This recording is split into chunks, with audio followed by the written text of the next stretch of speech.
Well, Tacy has her way. She gets the long, long trailer as a wedding gift, which certainly beats a candy dish or another toaster. And we get a 1953 frothy comedy, a delightful 2 hours together will not solve the world's problems or any of the economic chaos we find ourselves in, but it certainly is fun to watch. Yes, that was Keenan Wynn as the traffic cop, and he will be back for more fun. In fact, it seems to me that Keenan Wynn was in just about every Metro-Goldwyn-Mayer movie, or every other one, from about 1945 on. And has transport on the highway changed since then?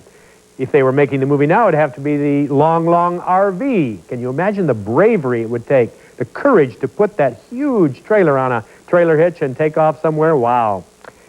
Well, this is the year, 1989, in April 26th of 1989, that we lost Lucille Ball, of course. In fact, do you realize this year we have said goodbye to Laurence Olivier, Betty Davis, Irving Berlin, and just a couple of weeks ago, Vladimir Horowitz, absolute tops in their field, and I, of course, include Lucille Ball in that. There's a new book out called Movie Talk, which I saw at the Motion Picture Academy Library the other day, and I picked up a copy because even though Lucille Ball was indeed the top of her field, she denigrated herself. In this book, she says, "You were taken in charge and trained," talking about the studio system. They have none of that today, any place. I regret the passing of the studio system. I was very appreciative because I had no talent. Believe me, what could I do? I couldn't dance, I couldn't sing, I could talk, I could barely walk. I had no flair. I was no great beauty, that's for sure. Well, I'm not sure I agree with that. And then what does she say about somebody else as far as influencing her? Well, she says, "He taught me most of what I know about timing, how to fall, and how to handle pros and animals." Whom was she talking about? Buster Keaton. That's the lady.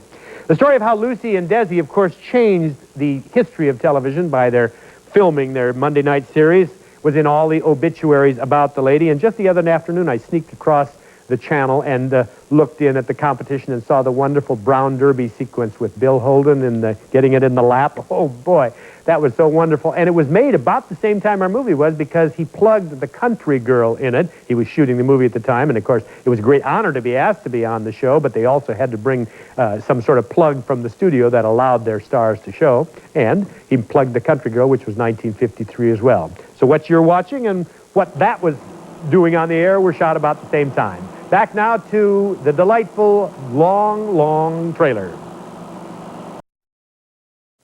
We'll return to the Family Film Festival in just a moment.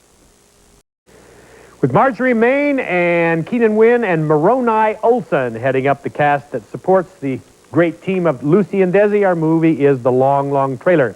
Desi Arnaz, whose real name was Desiderio Alberto Arnaz y de Acha, came from Cuba, of course.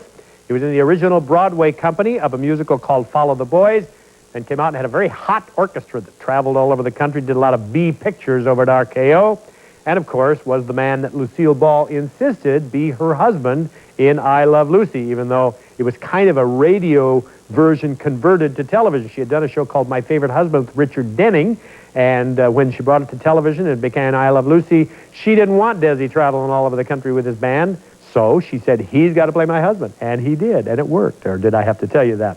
In 1960, in real life, the role of her favorite husband was not Desi Arnaz anymore, sadly. They divorced, but they did continue to work together until he sold out and then retired to Del Mar, and he succumbed, as you probably know, a couple of years ago. The couple did make one more movie after this one, Forever Darling, but that, too, was not prophetic.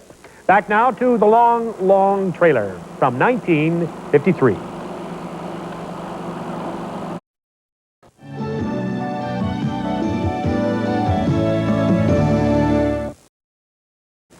Our movie is The Long, Long Trailer from 1953, and I'm going to digress from it for just a moment to do myself a favor, another nice lady who wrote me a letter a favor, and probably Lucille Ball a favor, too.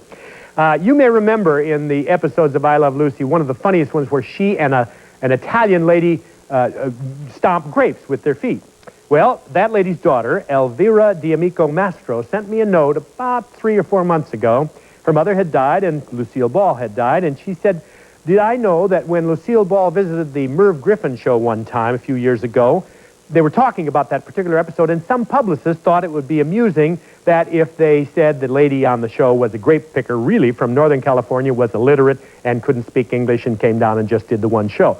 Lucille Ball went along with that because it sounded like a good thing, but it never caught up with the truth, which was, as the lady points out, not true at all. Her mother was an opera singer named Teresa Tirelli. She died at the age of 81. She'd done many, many wonderful radio and television shows and movies, including The Godfather. She was on Columbo, Beretta with Bobby Blake, and going way back to Playhouse 90.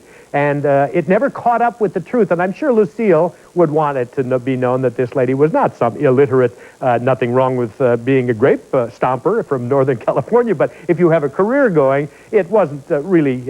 in fact, the lady, the daughter, sent me an album of her mother's music, which was glorious. So I'm happy to take this time to do a good deed for a lot of good people. So having done that, let's go back and see all the fun with Lucille Ball and Desi Arnaz in color, if you please, in the long, long trailer. Just for laughs, we've had the long, long trailer. Coming up at 5 o'clock, Hunter, and at 6 o'clock on our movie for a Sunday evening, the very recent Blind Date, with a lot of your favorite folks that make movies in the 80s, and I know you're going to have a good time. See you next time. Bye-bye.